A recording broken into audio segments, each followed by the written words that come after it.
Hello students, हमने first part कर लिया। तो मैंने आपको बेस भी सारा समझा दिया है कि हमने कैसे प्लेस करने हैं एंगल्स, कैसे हमने पाइथागोरस थ्योरम लगा के जो भी मिसिंग लेंथ है वो पता करनी है ट्रायंगल में। अब हम सारे पार्ट कर देंगे फर्स्ट पार्ट के, फर्स्ट सम के। तो हमारे पास सेकंड पार्ट है कॉस ए। तो cos A same thing is there. हमारे पास ए यहाँ पे है और बी यहाँ पे है। It means base perpendicular hypotenuse. ये मैंने फर्स्ट वीडियो में क्लियर कर दिया है, आप उसको देखिए और इसके बाद इस सम पे आइए। तो हमारे पास कॉस ए, तो कॉस ए किसके इक्वल होता है? Base over hypotenuse. तो what is base here? Base is A B, hypotenuse is A C. तो what will be the answer? Answer will be 3/5। तो ये हमारा क्या आंसर आ चुका है? 3/5। देन थर्ड पार्ट, ये समझ आ गया होगा आपको कि अगर आपने फर्स्ट पार्ट कर लिया है तो cot A, cot A is the reciprocal to tan।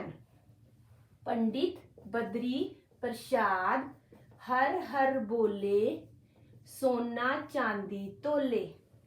तो ये tan का रेसिप्रोकल होता है, tan का रेसिप्रोकल होता है कॉट। तो हमारे पास tan होता है परपेंडिकुलर ओवर बेस। तो कॉट किसका रेसिप्रोकल हो गया? tan का, मींस बेस ओवर परपेंडिकुलर।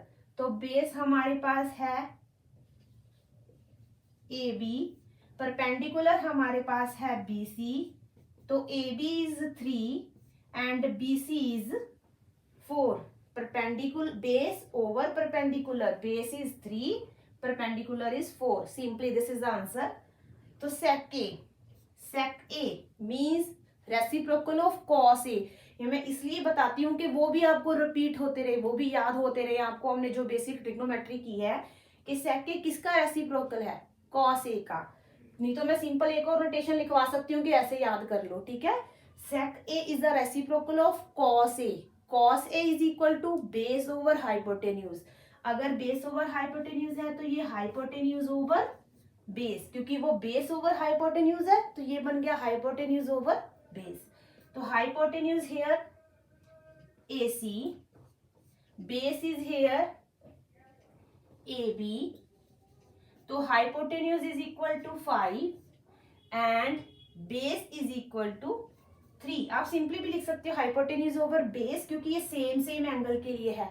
पर आगे जाके आपको समझ आएंगे, जहां पे ए भी पूछ लेंगे वो वहां पे सी भी पूछ लेंगे, तब आपको ये दोनों एंगल्स के बारे में पता होना चाहिए। फिर आपको ये लेंस लिखनी जरूरी हो जाएंगी।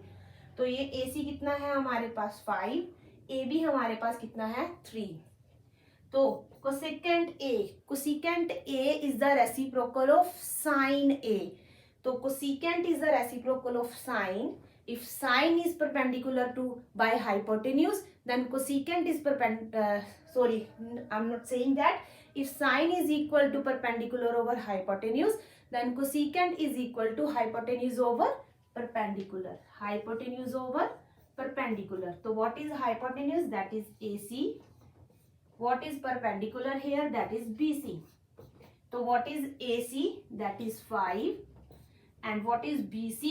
That is 4। इसमें से आपका कभी गलत नहीं होगा, क्योंकि आपको अगर दो लेने पड़ेंगे तो आप बेस और हाइपोटेन्यूज और परपेंडिकुलर के बीच में कंफ्यूज हो जाओगे। अगर आप लेंथ लिखेंगे तो वो कभी सम गलत नहीं होगा।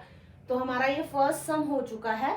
इसके बाद हम सेकेंड सम करेंगे। ये सारे पार्ट फर्स्ट सम के थे, नोट इट डाउन। उसके बाद मैं क्लियर करूंगी आपको सेकेंड सम। तो ये बहुत बेसिक था।